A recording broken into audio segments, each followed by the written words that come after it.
Olá a todos e a todas. Eu sou a professora Esther Liberato Pereira, professora efetiva do Departamento de Educação Física e do Desporto da Universidade Estadual de Montes Claros, a Unimontes, e professora permanente também do Programa de Pós-Graduação em História, o PPGH, da Unimontes. Bem, eu vou apresentar para vocês o nosso projeto intitulado IPUS-BR, o projeto interinstitucional de mapeamento histórico do esporte hípico no Brasil. Bem, se trata de um projeto em parceria, portanto, interinstitucional, entre a Universidade Estadual de Montes Claros, a Unimontes, por meio do Grupo de Estudos em História do Esporte, da Educação Física, o GF, e do Centro de Memória do Esporte, o CEMESP, representados por mim, professor Esther Liberato Pereira.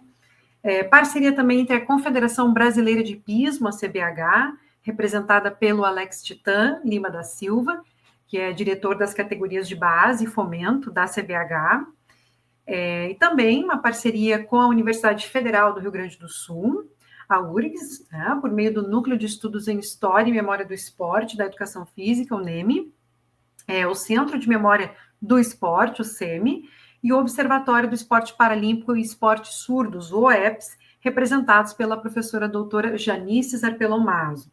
E também nós temos uma associação com a Universidade Federal do Amazonas, a UFAM, representada pela professora doutora Giandra Anseschi Battaglion.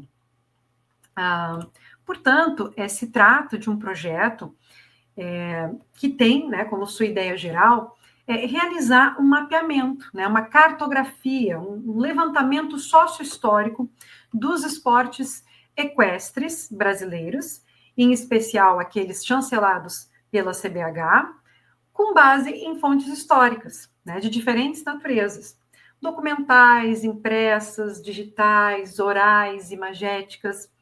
E aí vão estar abarcados também esportes equestres olímpicos e paralímpicos, mas que estejam sob a tutela da CBH.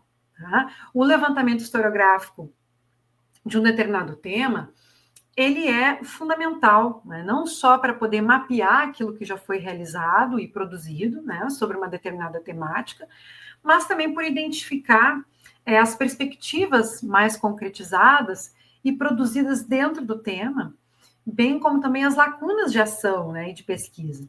Então, esse mapeamento vai ser, e está já sendo, desde 2023, uma contribuição que vai poder auxiliar e já está auxiliando nas discussões historiográficas sobre estes esportes. Bem, então aqui ilustra um pouquinho para vocês, a ideia pelos slides também, de algumas das ações que a gente tem feito para a divulgação, desse mapeamento, por meio de algumas ações virtuais, online, para além das publicações aqui científicas também, participações em eventos, publicação de artigos científicos, de capítulos de livros, são algumas das ações nas quais nós estamos investindo.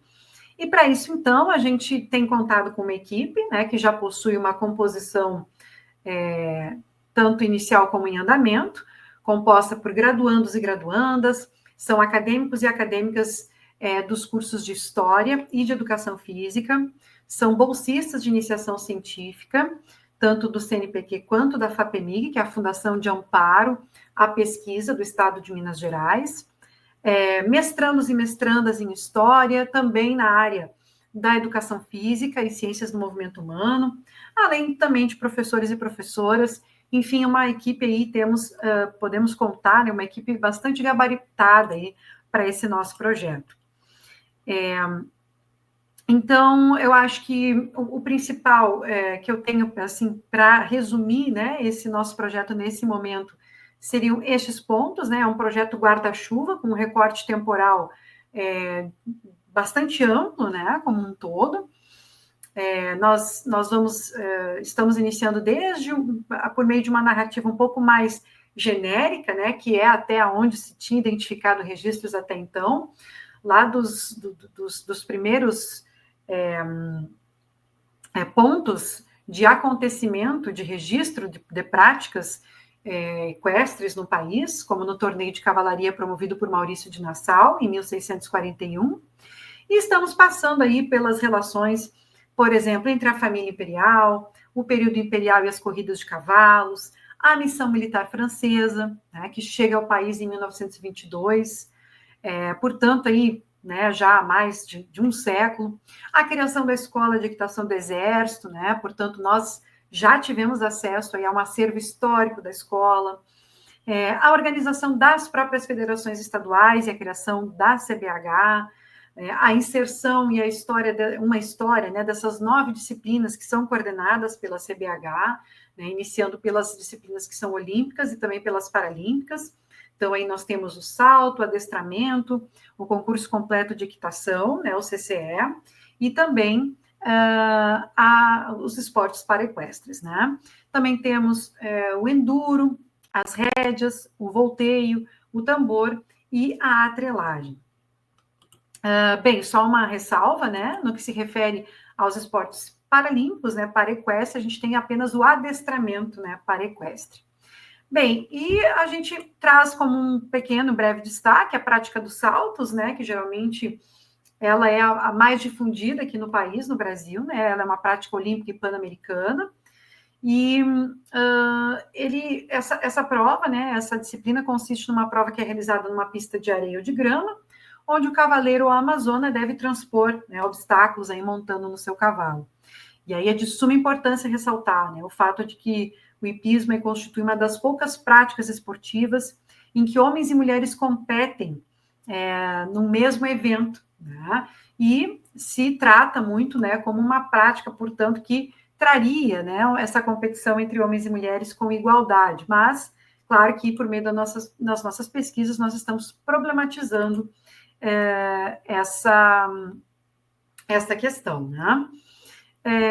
Bem, apesar do hipismo também ele já ter sido, né, pela primeira vez estado presente nos Jogos Olímpicos de Paris em 1900, ele só passou, né, a ser reconhecido oficialmente como um esporte olímpico lá em 1912 em Estocolmo, né? E aí decorridos aí mais de 30 anos, né, que a equipe brasileira ela fez se representar, né, tem sua primeira representação pela primeira vez em 1948 nos Jogos Olímpicos de Londres.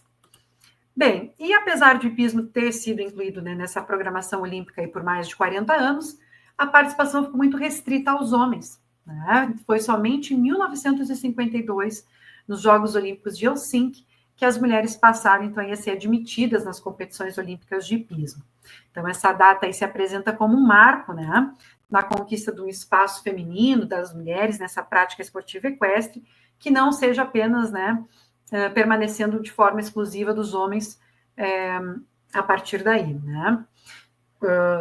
Nesse primeiro momento, além de ser exclusiva dos homens, também era exclusiva do âmbito militar, né? Que tinha e tem um contato frequente com a equitação, sempre objetivando aí melhorar, né, a montaria e o treinamento militar. Bem, de forma geral, essa é uma apresentação bem ampla aí do nosso projeto, e nós estamos aí conseguindo caminhar por meio da elaboração de trabalho de conclusão de curso, de graduação, nas áreas de História e Educação Física, também dissertações de mestrado nas áreas de História, vamos ter teses de doutorado e também nas áreas de História, Educação Física e Ciências do Movimento Humano. Então, eu agradeço muito pela atenção neste evento da Mostra de Projetos e fico à disposição aí para o nosso diálogo. Muito obrigada pela atenção de todas e todos e pela oportunidade.